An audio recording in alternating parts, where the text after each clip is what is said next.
Assalamualaikum semua, selamat kembali ke podcast Bawa Otak yang dibawakan oleh UKM Pakarunding yang merupakan sebuah firma perundingan di bawah subsidiari UKM Holding. Iaitu sebuah syarikat di bawah Universiti Kebangsaan Malaysia. Kami di UKM Pakarunding menawarkan khidmat perundingan kepada mana-mana khidmat syarikat korporat, agensi kerajaan dan mana-mana pihak yang mahu perlukan servis perundingan. Dan perundi-perundi kami juga adalah mereka dalam kalangan pensyarah dan akademisyen di Universiti Kebangsaan Malaysia. Dan selepas saya rasa hampir 2 minggu Hari Raya Aidilfitri, baru kami bersiaran semula di YouTube dan Spotify kami, di channel YouTube dan Spotify UKM Pakarunding. Baik, minggu ni sebab kita beberapa hari ni kita rasa banyak bahang tentang isu ekonomi, isu tentang harga minyak semakin meningkat, kesan daripada perang Iran dan Amerika Syarikat yang menyebabkan banyak bahang-bahang kesan ekonomi, impak ekonomi yang juga kita terasa walaupun kita berada di negara yang jauh. Maka hari ini saya bawakan seorang tokoh, seorang figura yang besar, yang sangat hebat, yang akan datang untuk bercerita kepada kita tentang isu ekonomi. Bersama dengan saya hari ini, kita ada Prof. Tan Sri Datuk Sri Dr. Nur Azlan bin Ghazali yang merupakan pengarah Institut Pembangunan dan Kemajuan Inklusif Malaysia, Minda UKM. Assalamualaikum, Tan Sri. Waalaikumsalam warahmatullahi. Fun fact sikit, sebenarnya Tan Sri adalah saya punya VC waktu, saya rasa waktu hujung-hujung kot. Saya buat degree. Tahun bila tu? Saya 2014. Tan Sri Ya, saya hujung kan? mula BC 2014 sampai 2018. 5 Sebab tahun. so Tan Sri kira macam orang besar lah, kira macam satu figura yang besar lah. Yang kita tahu selalunya keluar di slot-slot awal ni saya rasa di TV pun ada banyak bicarakan tentang isu hal ekonomi dan Tan Sri pun tak silap saya banyak juga kongsikan tentang artikel-artikel penulisan kan. Dia banyak kongsi tentang isu ekonomi. Baik, hari ini kita tahu sebelum kita pergi lebih lanjut lah, mungkin Tan Sri boleh kongsikan sikit tentang latar belakang Tan Sri, Ya. tentang kepakaran, kemahiran, latar pendidikan dan sebagainya. Well, saya adalah ahli ekonomi. Ya, I mean basically dalam kerjaya saya, of course kalau di UKM ni kita bermula sebagai pensyarah. Ya. Tetapi ahead of time I will say that saya rasa saya agak berbeza dengan banyak ahli-ahli akademik ataupun pensyarah yang biasa. Kerana keterlibatan saya dengan ehwal ekonomi negara dalam konteks pembentukan polisi, menangani cabaran-cabaran negara itu boleh dikatakan intensif lah. Contohnya saya pernah 2 kali dipinjamkan daripada UKM ke, kalau dahulu unit perancangan ekonomi EPU pada 2006 ke 2009, hampir 4 tahun saya berada di Majlis Tindakan Ekonomi Negara. Dan kemudiannya semasa COVID, semasa COVID 2 tahun saya sekali lagi dipinjamkan sebagai pengarah eksekutif Sekretariat Majlis Tindakan Ekonomi. Dan saya juga adalah ahli Majlis Tindakan Ekonomi yang dipengerusi oleh PM. So semasa COVID saya boleh kata macam full time lah attending masalah-masalah cabaran-cabaran COVID. Jadi dalam konteks bagi saya itulah akademik, ya. Maksudnya bukan saja kita mengajar, kita membuat penyelidikan, tapi yang paling penting ialah bagaimana ilmu dan kepahaman yang ada pada kita itu dapat membantu, khususnya dalam konteks kita di Malaysia ni, negara kita, supaya semua orang dapat manfaat. Jadi that is roughly lah pelibatan saya dalam konteks ekonomi negara kita. Maksudnya pelibatan Tan Sri terhadap ekonomi negara, terhadap sumbangan terhadap negara, memang kita tak boleh nak sangkal lah.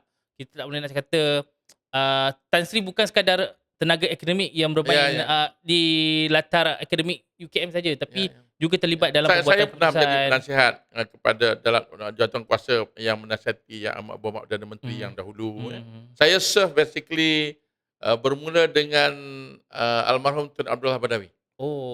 Jadi kalau pembangunan koridor di Malaysia, koridor utara, koridor timur dan sebagainya, saya terlibat hampir secara langsung lah. Dan kemudian Datuk Seri Najib, Tan Sri Mahyudin, masa Tun Mahathir itu sedikit saja. Dan kemudian Datuk Seri Ismail Sabri, dan kepimpinan hari ini juga saya terus memberi pandangan dan input terhadap isu-isu ekonomi negara lah. Jadi berarti betul saya agak luas lah dalam konteks pelibatan saya. Saya pernah juga menjadi ahli jawatankuasa policy monetary bank negara yang membuat keputusan on OPR dan sebagainya. So, satu yang darah daging saya lah. Berbalik kepada topik kita, isu yang kita nak bincangkan hari ini, kita tahu konflik yang berlaku di Timur Tengah di antara Iran, Amerika Syarikat dan juga Israel, yang walaupun negara kita tidak terlibat secara langsung dalam Ya. perang ini, tapi satu dunia menerima bahang dan impak dan kesan daripada perang tersebut. Salah satunya adalah kenaikan harga minyak yang sangat mendadak dan sangat tinggi. Kalau kita tengokkan pada harga petrol yang diumumkan kemarin, saya rasa harga RON95 RM3.87, RON97 RM4.95, diesel di Semenanjung RM6.02, dan diesel di Sabah dan Sarawak RM2.15.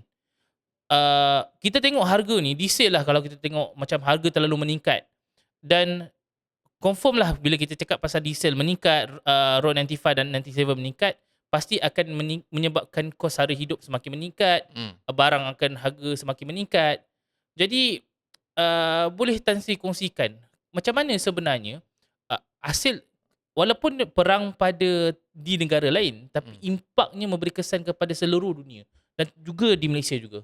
Saya rasa pertamanya memang semua orang bercakap tentang krisis ni, ya.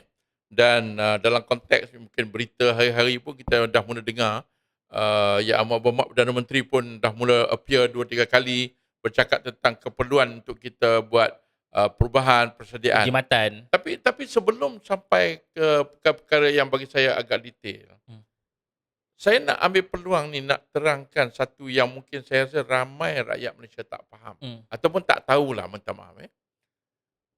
Setiap tahun kita bercakap tentang ekonomi negara. Bayangkan ini ekonomi negara. Katalah kek kita itu adalah ekonomi negara.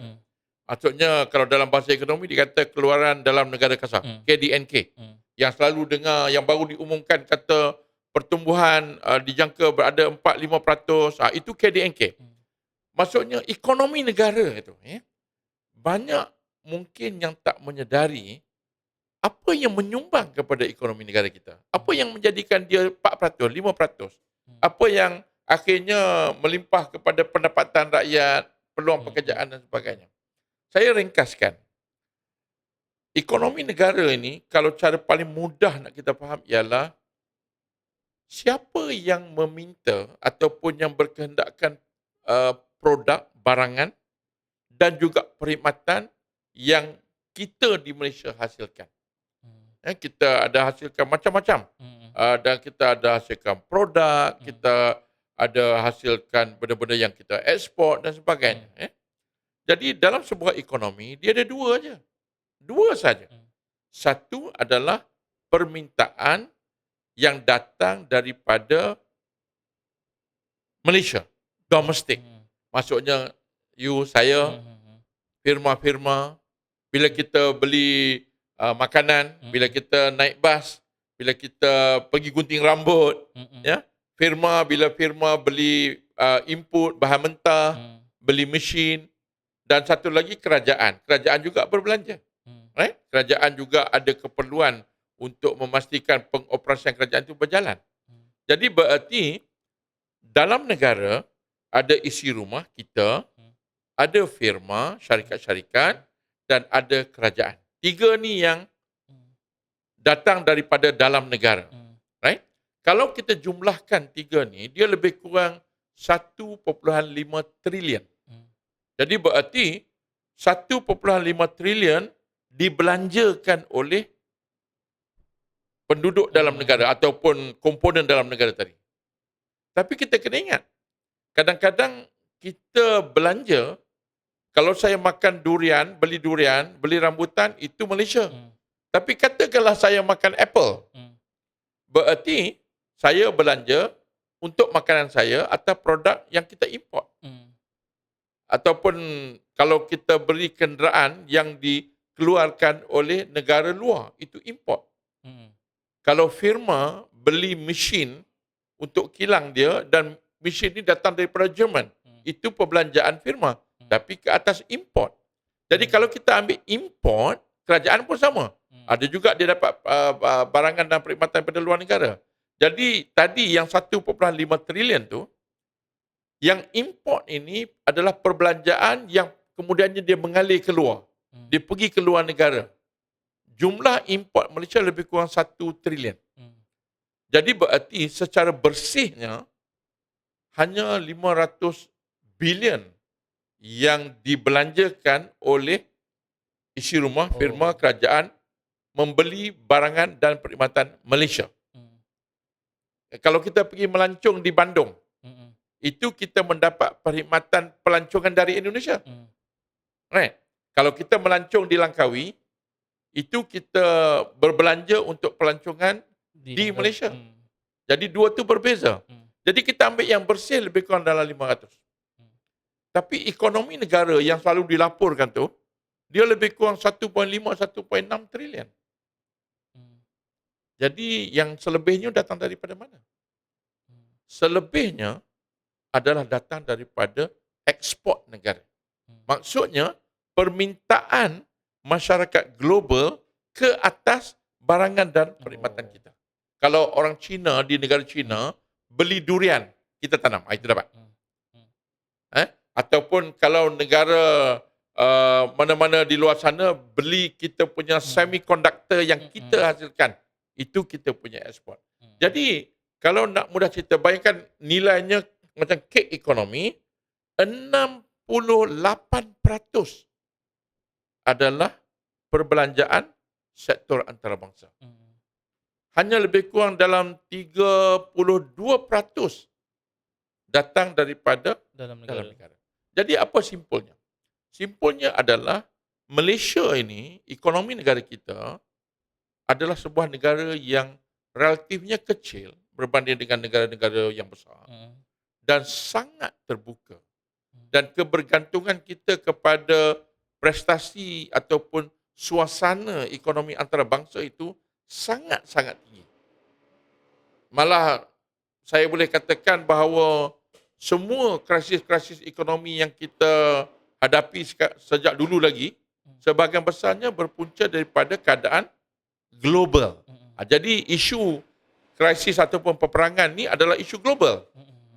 Persoalannya, apa akan jadi pada ekonomi global? Itu akan menentukan apa akan jadi pada kita. Itu penting tu. Sebab tu orang faham, dia sebenarnya bukan minyak aja.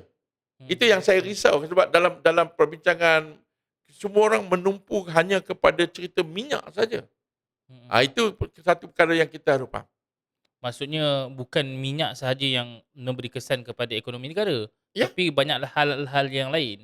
Sebenarnya dalam dunia pun hanya ada lebih kurang dalam, seingat saya lebih kurang dalam 2 atau 3 episod saja kelembapan ekonomi dunia yang berpunca daripada kenaikan harga minyak. Tahun 74, tahun 81, 74 itu bila mana ada embargo minyak, bila mana ada perang antara Mesir dengan Israel. Tahun 81 adalah limpahan daripada krisis Shah Iran. Yang lain-lain tu bukan semuanya minyak. Jadi kita di Malaysia, kalau boleh saya terangkan sikit lagi, dia ada dua. Saya harap semua dapat faham ni. Cerita minyak adalah cerita yang melibatkan kos pengeluaran dan kos sara hidup. Penting, bukan tak penting. Bagi saya ini adalah satu transmisi pertama yang akan sampai ke kita. Harga minyak melonjak, mudah cerita, input cost meningkat. Betul. Right? Jadi berarti semua pengeluaran-pengeluaran rata-rata memerlukan minyak. Pengangkutan, kehidupan kita pun begitu. Tapi itu adalah kos sara hidup. Peningkatan kos sara hidup semata-mata tidak akan menjejaskan ekonomi. Jadi ada dua. Satu ialah isu kos sara hidup yang paling dekat. Isu yang kedua yang saya rasa yang tak banyak orang bincang, I think we need to urge terutama kerajaan lah, iaitu apakah kesan ke atas ekonomi global, kerana itu akan mengesani ekonomi negara kita. Oh. Jadi ada dua. Faham tak? Jadi sekarang ni ceritanya, kalau saya bekerja katakan, mana-manalah kerja di mana. Saya ada pendapatan. Tiba-tiba harga minyak naik dan kos pengeluaran, kos input, kos kehidupan meningkat. Jadi berarti pendapatan saya itu daripada pekerjaan saya, kuasa belinya jatuh. Tapi saya ada pekerjaan lagi. Yang kedua tadi, kalau ekonomi global meleset, berarti mereka akan kurang membeli kita punya ekspor, ekonomi kita jatuh. Dan yang itu yang apa kita risau? Ekstrimnya ialah saya hilang pekerjaan. Jadi satu, kuasa beli jatuh, ada pekerjaan. Satu lagi, pekerjaan hilang. Itu lagi berat. Jadi ada dua dimensi. Dan saya menjangkakan bahawa kesan yang pertama ialah kos pengeluaran kos sara hidup akan cepat sampai. Sebab dah dengar pun hari ini, banyak pihak-pihak pengeluaran yang mengatakan restoran mamak kata harga nak naik. Betul. Petani-petani pekebun kata harga naik. Saya dengar sektor pembinaan katanya naik, kos mereka meningkat. Sektor pembuatan F&B pun kata kos meningkat. Jadi benda tu akan cepat sampai ke kita. Tapi cerita yang kedua ni, semalam berita kata keadaan ekonomi Malaysia walaupun dunia bergolak akan kekal 4-5%. Saya agak waspada sikitlah dengan kenyataan begitu. Because saya dah mula nampak beberapa laporan yang mengatakan kesan-kesan ke atas ekonomi di negara antarabangsa. Kalau itu berlanjutan, ekonomi kita akan terkesan.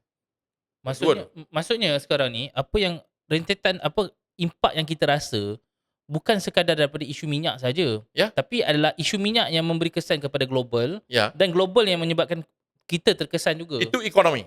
Yang minyak, kos sara hidup. Kos pengeluaran. Right?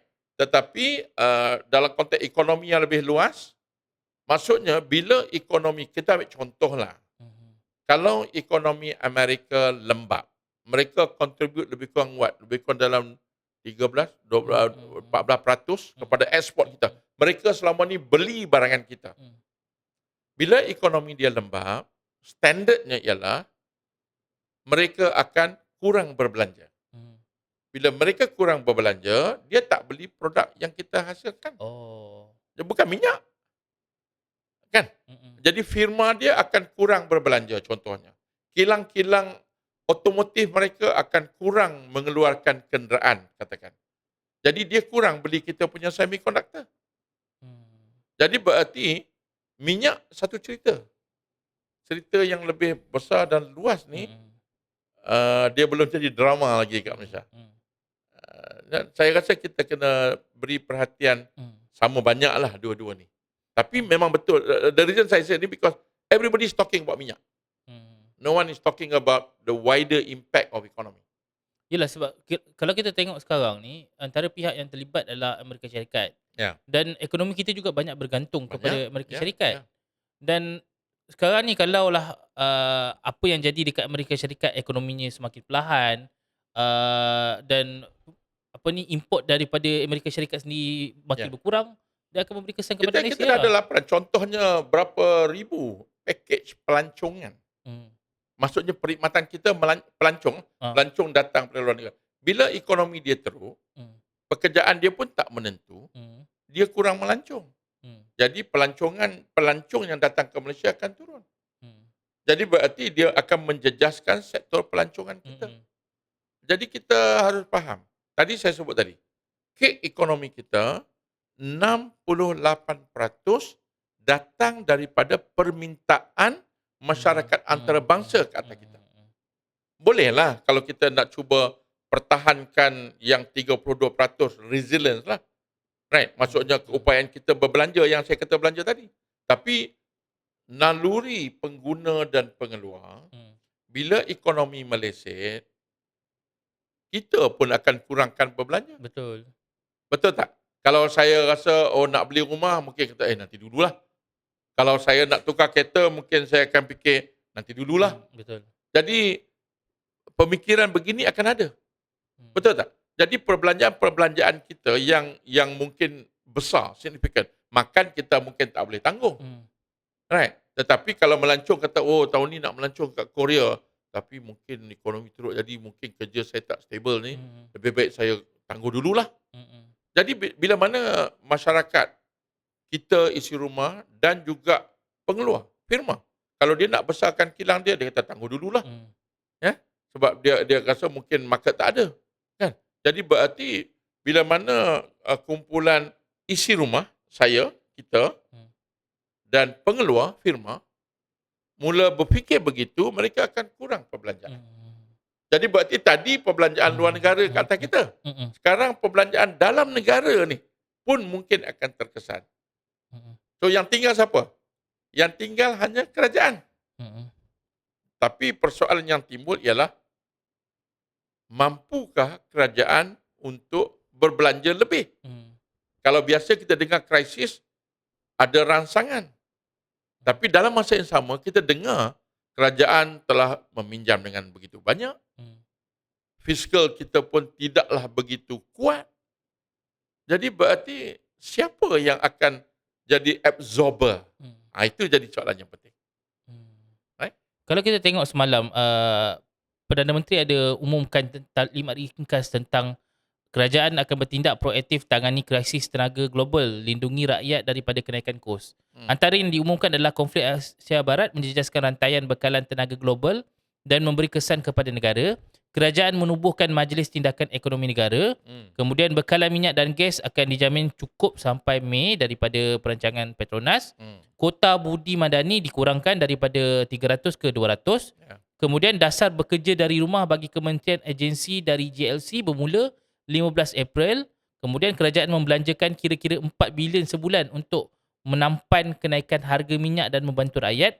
Kemudian usaha mempelbagaikan sumber import minyak dan gas dipergiat. 96 kandungan berita palsu, ini isu lain. Kemudian rakyat disuruh berjimat menyaring maklumat dan bersatu menghadapi krisis global.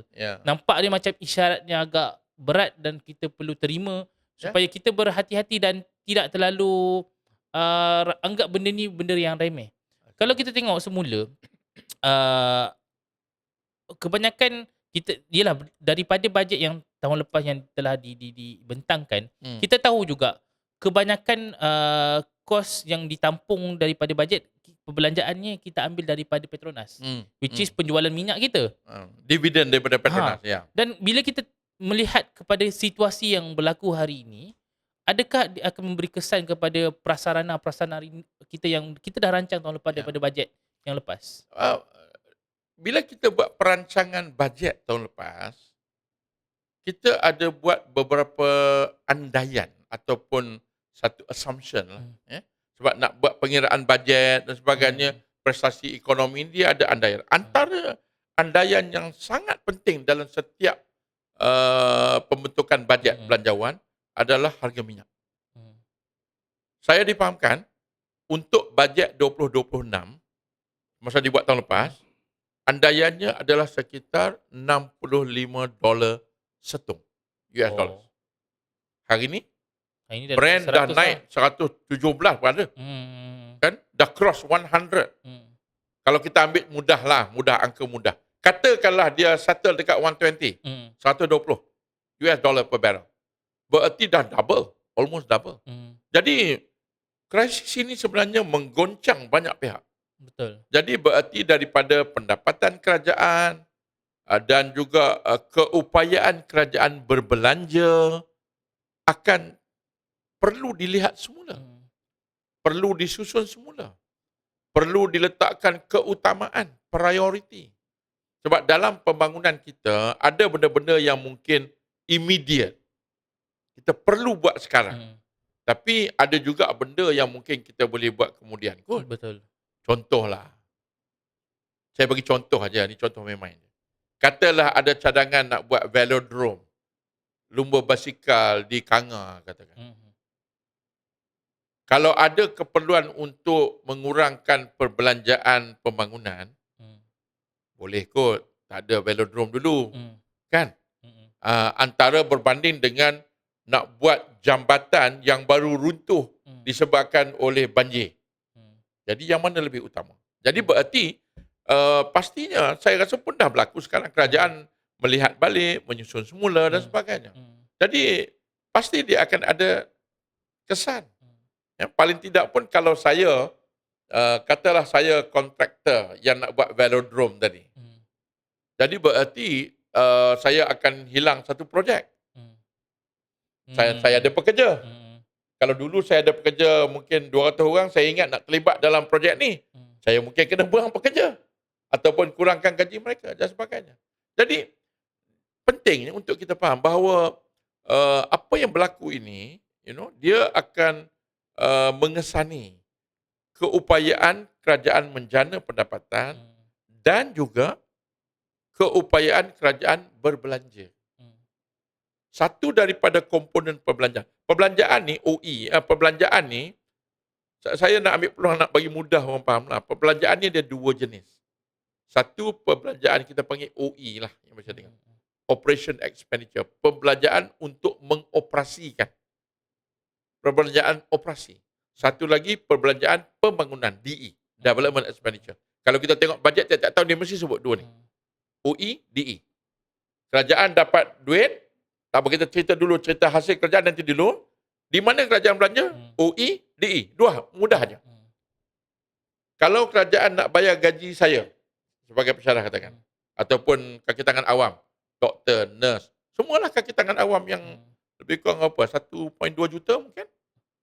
Itu adalah OE, perbelanjaan operasi.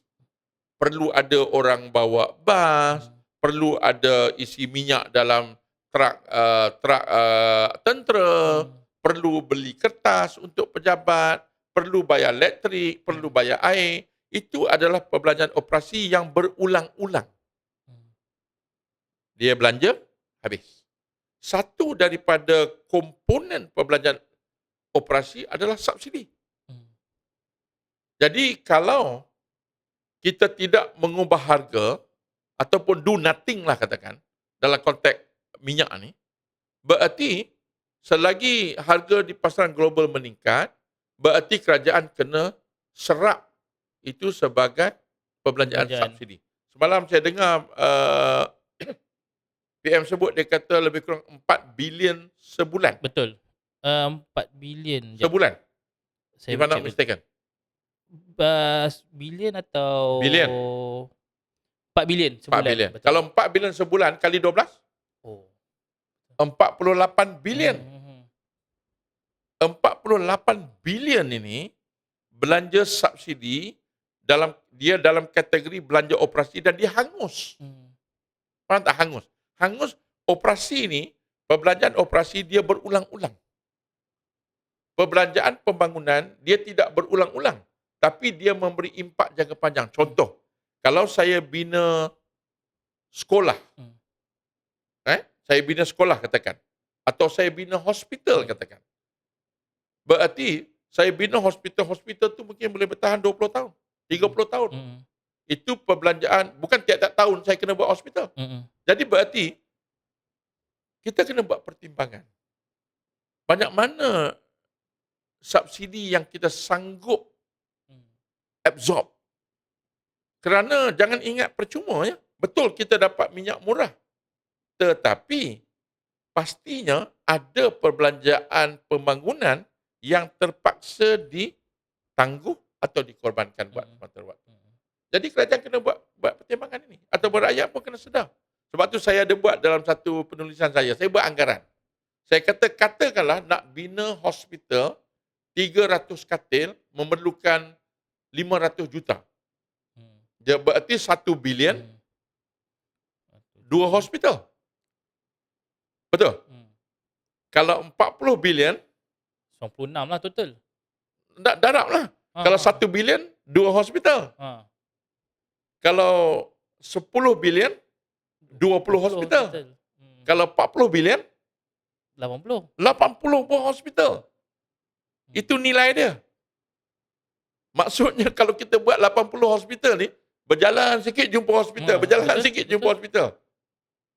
Maksudnya mungkin sekolah ataupun jambatan ataupun jalan raya. Itu saya bagi contoh lah. Jadi saya tidak katakan semuanya salah, tetapi saya rasa perlu rakyat faham dan perlu juga kerajaan meneliti banyak mana kita dapat satu imbangan yang baik supaya janganlah kita terus nak belanja subsidi sebanyak yang mungkin, tak ada macam buka paip air tak ada tutup. Betul, betul. Kita kena ada satu sasaran. Dan bagi saya lebih cenderung untuk isi rumah, firma dan kerajaan. Semuanya kena ada adjustment. Sebab itu saya risau kerana rakyat seolah-olah mendesak kerajaan mesti subsidize, Betul. mesti subsidize. Dan tanggapan yang salah Izzat ialah, kita ada Petronas. Petronas juga adalah firma. Tahun ini keuntungan Petronas lebih kurang dalam 40 bilion, 42 bilion begitu. Saya tak ingat, lebih kurang itulah. Dan Petronas tahun lepas, tahun 2025, dan Petronas bayar subsidi 32 bilion. Berarti tinggal berapa? 8 bilion. Apa Petronas perlu? Petronas juga perlu memastikan pembangunan jangka panjang dia. Sebab nak buat cari gali, misi mencari gali minyak, bukan boleh dapat tahun depan. Jadi benda ni kena berterusan. Jadi sebab tu antara perkara yang orang lihat ialah, adakah Petronas boleh memastikan kemampanan dalam capital expenditure, perbelanjaan modal ataupun pembangunan mereka. Jadi kalau kita nak ambil semua pada Petronas, berarti Petronas akan tergugat. Malahan 3 tahun yang lepas, kita kena sedia maklum, keuntungan Petronas merudum ataupun jatuh berturut-turut 3 tahun yang lepas. Kalau dalam ekonomi atau perniagaan, bila you tengok sebuah syarikat jatuh. Wow, itu minta maaf, saya tidak buat kesimpulan, tetapi apa-apa yang jatuh adalah satu signal yang kita kena teliti. Jadi janganlah kita anggap bahawa kerana kita ada Petronas, maka segala-galanya perlu digunakan untuk nak memastikan harga minyak rendah. I don't think that is right. Ni satu benda yang saya rasa kita kena clear jugalah, sebab kebanyakan orang awam tidak faham tentang bagaimana harga minyak ditentukan. Walaupun PMX bercerita tentang 7 kapal daripada Malaysia, tak silap saya, 7 ke 5 yang dibenarkan untuk lalu Selat Hormuz, maksudnya bekalan minyak kita tak terputus. Tapi ada isu, orang tanya, walaupun dapat lalu beberapa kapal Malaysia ni, kenapa harga minyak masih mahal? Sedangkan mereka tak faham, harga minyak ni bukan ditentukan oleh kerajaan kita, tapi ditentukan oleh harga pasaran dunia. Macam apa yang Tan Sri mention tadi, kalau sekarang ni satu barrel dah 117 dolar. Maksudnya harga tu bukan satu harga yang murah berbanding yang kita jangkakan dahulu. Kan? Di Izzat, sini ada kamera ke? Boleh tengok ke? Boleh tunjuk ke? Saya nak tunjuk je. Boleh. Boleh? Situ kamera tu. Kamera tu. Ini adalah rizab minyak seluruh dunia. Maksudnya rizab ni, rizab yang telah dikenal pasti dalam tanah tu. Ini adalah pengeluaran minyak, pengeluaran extraction, dan ini adalah penapisan. Jadi berarti ada 3 level lah. Pertama, kita sedut, kita kena ada minyak dulu. Di Malaysia contohnya, kita boleh bertahan rizab kita dalam sekitar 12 tahun. Rizab bukan yang PM sebut 2 bulan tu adalah refine minyak yang telah diproses boleh guna. I'm talking about rizab yang mentah ni. Minyak crude oil yang dalam tanah tu. Kita ada lebih kurang dalam 2.7 bilion barrel tong. Ui, banyaknya. Tapi kita kena ingat, negara yang paling banyak ni contohnya Saudi dan Venezuela, mereka ada lebih kurang 200 ke 300 ribu bilion tong. Malaysia ni kecil sangat. Tengok yang merah ni kalau nampak lah. Nanti saya tampal lah. Sangat kecil. Jadi berarti betul kita pengeluar. Tetapi jumlahnya sangat kecil. Jadi janganlah kita ingat kita macam Venezuela, macam Saudi. Right? Kita bukan begitu. Pertama nak keluarkan minyak, itu pun perlu keupayaan mengeluarkan minyak. Kena ada teknologi. Kena ada pelaburan yang besar. kemudiannya nak kena proses. Kena ada kilang penapisan minyak. Di situ pun ada isu di Malaysia ni. Sebab minyak yang kita keluarkan, selalu orang dengar, oh minyak bernilai tinggi. Tapi kita tak ada keupayaan untuk menapis minyak kita. Sebab minyak kita tu kualitinya berbeza. Sebahagian besar kilang penapisan yang ada di Malaysia ni memerlukan minyak mentah yang grade-nya lebih rendah. Kaedahnya berbeza. Jadi berarti rakyat kena faham. Betul, Malaysia pengeluar minyak. Tetapi bila come to penggunaan minyak yang kita guna untuk kereta, untuk semua keperluan kilang dan sebagainya, maksudnya minyak yang telah diproses, ditapis, apa yang kita dapat keluarkan dengan apa yang kita guna, sebenarnya kita becoming net importer. Kita import balik. Right? Jadi cerita Selat Hormuz ni, saya bukanlah pakar perkapalan. Minggu depan kami di pejabat saya, di institut saya, minda akan buat forum hari Selasa. Kita ada beberapa pakar perkapalan yang akan share apa sebenarnya yang berlaku di laut sana. Cerita Selat Hormuz ni bagi saya lah. Kita mudahkan cerita. Ceritanya pertama dibenarkan. Alhamdulillah dibenarkan. Walaupun dibenarkan, kita kena faham. Suasana di kawasan itu sangat tidak menentu. Right? Peperangan antara Amerika dan juga Iran. Ini serangan sebenarnya bukan peperangan pun. Sebab dia yang menyerang Iran. Bukan Iran nak serang dia. Menjadikan kawasan itu ataupun elemen-elemen logistik perkapalan dunia menjadi sangat tidak stabil.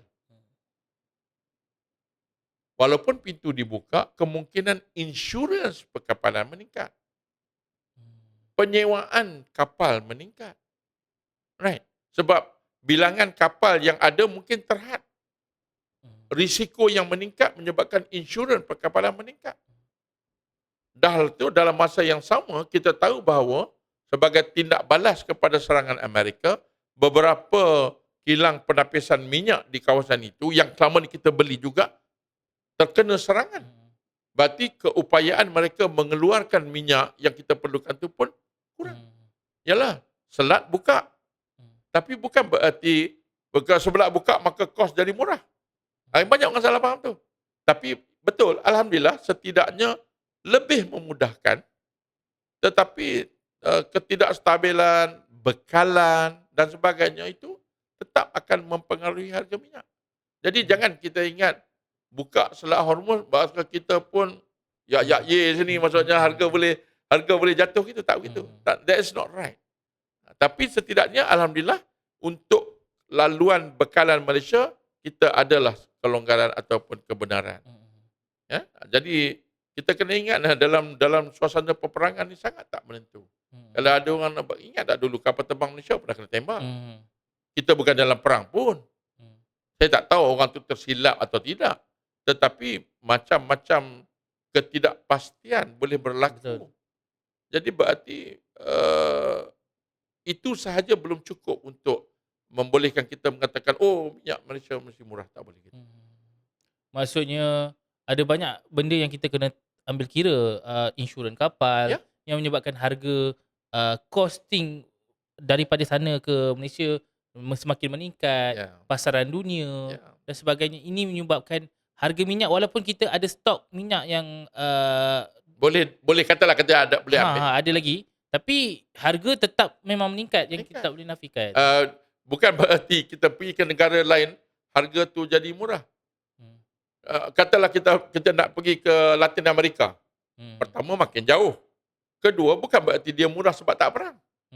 Sebab pasaran minyak global tadi yang saya tunjuk tadi, 10 negara yang besar pengeluar atau penapis pemproses yang besar tu, 10 negara itu dia dah kontrol lebih kurang 60 ke 80% minyak dunia.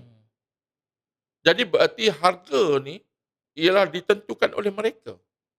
Jadi bukan kata kalau di Teluk di kawasan Qatar sebagainya itu kilang minyak mahal, di sini murah, tidak, sebab dia pasaran dunia. Bekalan dunia, that's what we are talking about. Ya, jadi berarti tidak hanya semata-mata Selat Hormuz lah. Hmm. Itu penting tu. Dan saya jangkakan kalau Selat Hormuz buka untuk semua orang pun, kalau peperangan ni masih berterusan, Harga masih sama. dan saya tak pasti berapa ramai orang yang sedia maklum. Saya pernah melawat pelabuhan. Hmm. Kalau kita melawat pelabuhan, contoh masa COVID dulu, saya banyak terlibat dengan isu-isu perdagangan sebagainya. You akan lihat bila satu pelabuhan, contohnya di Shanghai, dia tersangkut, dia macam domino tau. Oh. Singapura tersangkut, pelabuhan Kelang Westport tersangkut. You boleh nampak kapal-kapal terimpun duduk di situ tak bergerak. Jadi benda ni dia is a global chain. Right? Pada satu masa dulu pernah saya ingat selepas COVID, tidak cukup kontainer, tak ada kontainer besi tu yang lalu kita tengok atas highway tu dulu. Kontainer tak cukup. Permintaan selepas COVID meningkat, melonjak. Kontainer tak cukup. Orang nak beli. Tapi China, pelabuhan di Shanghai tak cukup kontainer untuk nak hantar barang. Harga kontainer naik melonjak. Itu yang menyebabkan inflasi di Amerika Syarikat dulu. Oh. Jadi dia berkait. Dan pelabuhan di Malaysia pula saya dipahamkan, kalau East Coast ni, the East Asia ni, Jepun, Korea semua tu, dia pergi ke Singapura, antara last point dia adalah Kelang. Sebelum dia pergi ke India. The last long journey lah. Jadi berarti keupayaan pelabuhan kita dan sebagainya. Jadi sekarang ni pun disebabkan peperangan ni, saya confident banyak pelabuhan ataupun kapal-kapal yang mungkin tersekat, congested. Jadi semua ni akan menyumbang kepada kenaikan kos mengangkut minyak. Betul tak? Jadi berarti perkara ni dia kompleks tapi bukanlah susah sangat nak faham pun. Jadi sekali lagi, terutama rakyat, kita kena faham bahawa apa yang kita hadapi sekarang ni bukanlah satu episod kecil. Dia berantai-rantai. Dia boleh menyebabkan banyak lagi impak-impak, dan yang paling saya risau ataupun ahli-ahli ekonomi risau ialah bukan saja harga minyak tu. Sebab kita sebenarnya ekonomi kita pernah elok apabila harga naik. Harga minyak naik, tak ada masalah. Yang saya lebih risau tentang ekonomi global. Adakah dia akan merencak ekonomi negara kita dan akhirnya menyebabkan peluang pekerjaan, gaji kurang. Kan? Katalah you bekerja di kilang. Kilang you banyak ekspor barangan ke Amerika Syarikat. Sekarang permintaan kurang. Katalah because of normal time, you dapat pendapatan RM5,000 sebulan. Dan sebahagian daripada RM5,000 ni adalah overtime. Tapi sebab overtime, permintaan tu berterusan, you dah anggap overtime ni macam dah tetap dah. Suddenly dia kata no overtime for you. Gaji you jatuh ke RM3,000. Sedangkan you dah buat komitmen. Jadi berarti you bayangkan sebanyak mana dia tertekan. Dalam konteks bekalan makanan, ini satu lagi isu. Dan masa COVID dulu saya ingat cerita bendera putih ni. Yalah, sekarang mungkin tak seteruk itu, tetapi kita tahu bahawa food security, keselamatan kita dalam konteks stok makanan ni pun satu perkara lagi. Kita cakap tentang minyak. Makanan lagi susah kalau tak ada. Kan? Jadi dalam ekonomi dunia secara keseluruhan, bila mana ada ketegangan, krisis, mana-mana negara pun, kalau dia ada pilihan, satu dia hasilkan laptop, dia ekspor. Satu lagi dia hasilkan bijirin gandum, dia ekspor. Kalau masa ekonomi tengah tegang ataupun global economy becoming uncertain, dia kata tak apa, laptop boleh pergi, gandum jangan pergi. Beras jangan pergi. Input makanan, ayam, bijirin, jagung, jangan pergi. Sebab semua orang akan fikir makanan. Jadi ini satu lagi dimensi yang kita harus fikirkan. Saya dengar lah, laporan betul yang PM cakap, saya dengar juga daripada beberapa laporan lain, stok minyak Malaysia hari ini pun bukan lama tu. Sampai PM sebut Mei je. I'm not going to say it will be bad, tapi kalau keadaan berlanjutan, adakah kita juga terpaksa ration? sekarang ni daripada 300 liter turun ke 200 liter, antaranya begitulah. Bekerja dari rumah, antaranya sebab itulah. Nak mencari jalan supaya orang kurang mengguna bahan api.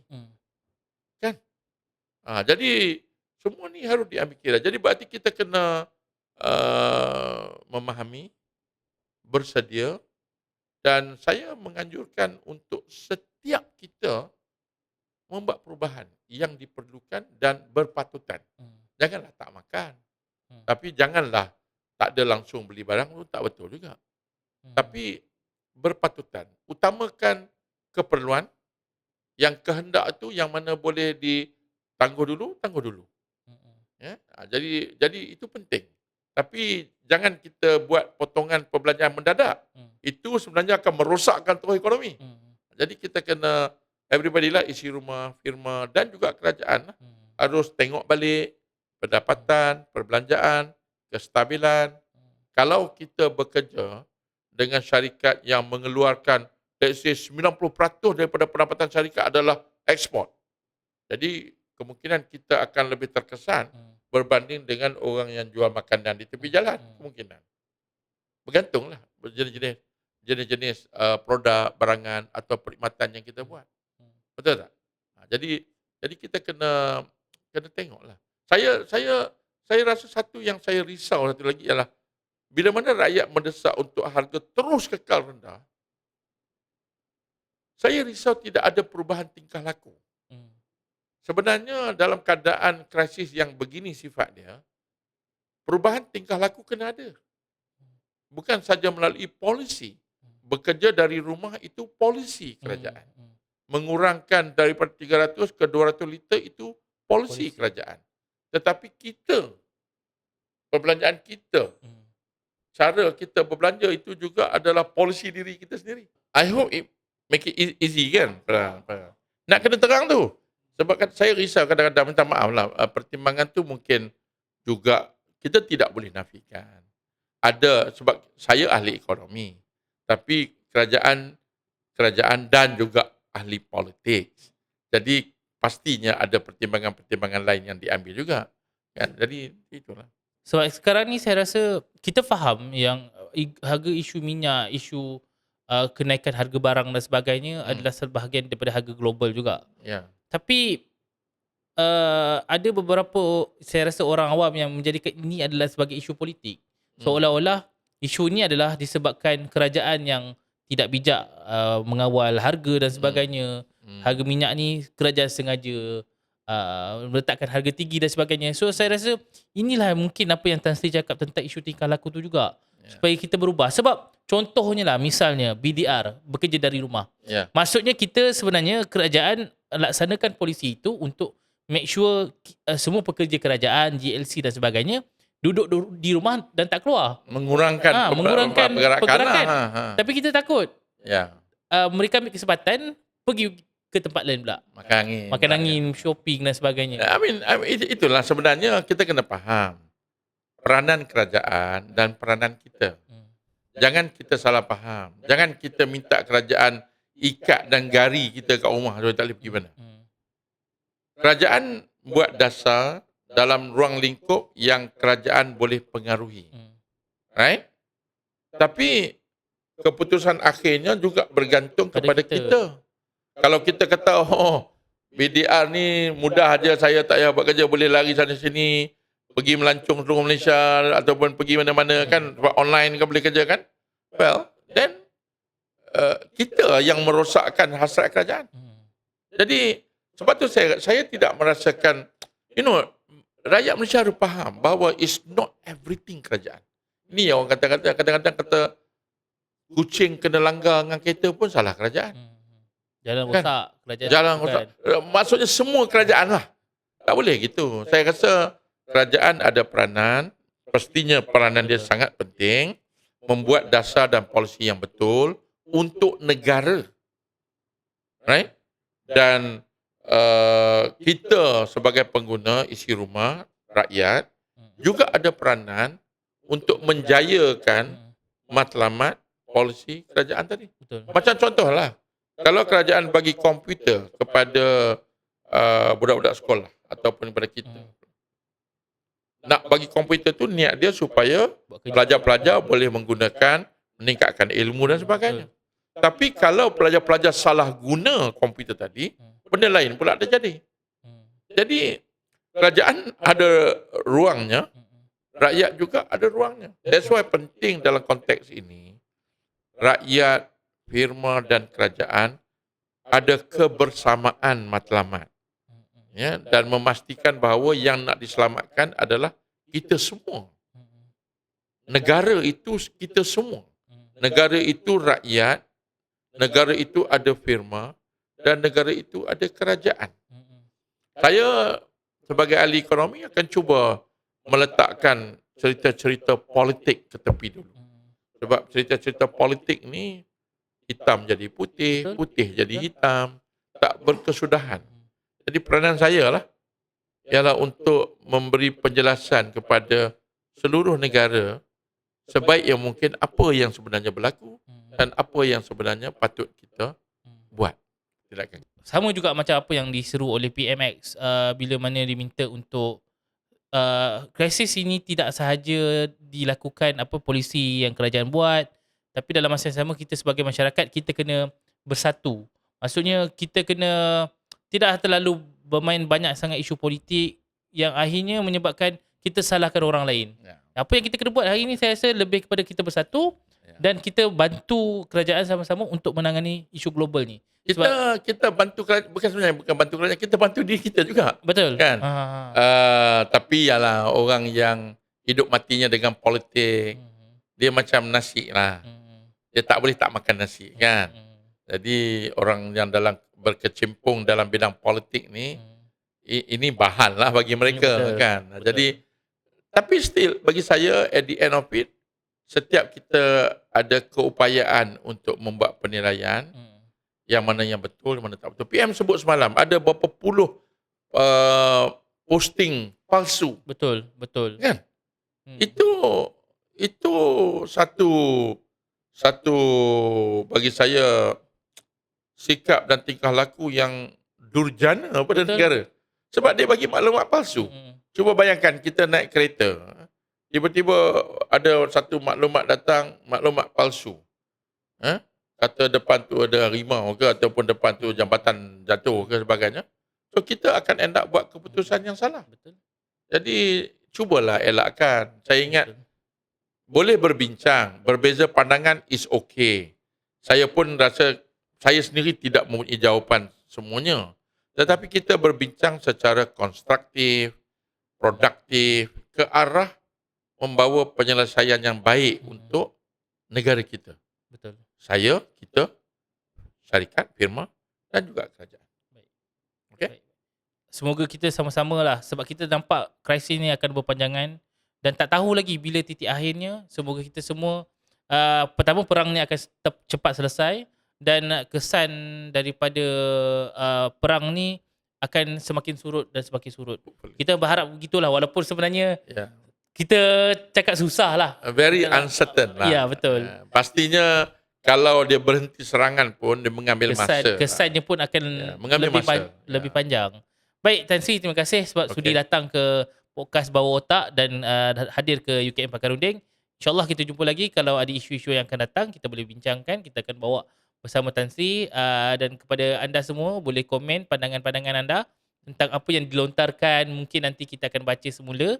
Dan boleh juga cadang kalau katakan nak bawa Tan Sri akan datang, topik apa yang sesuai untuk dibawakan.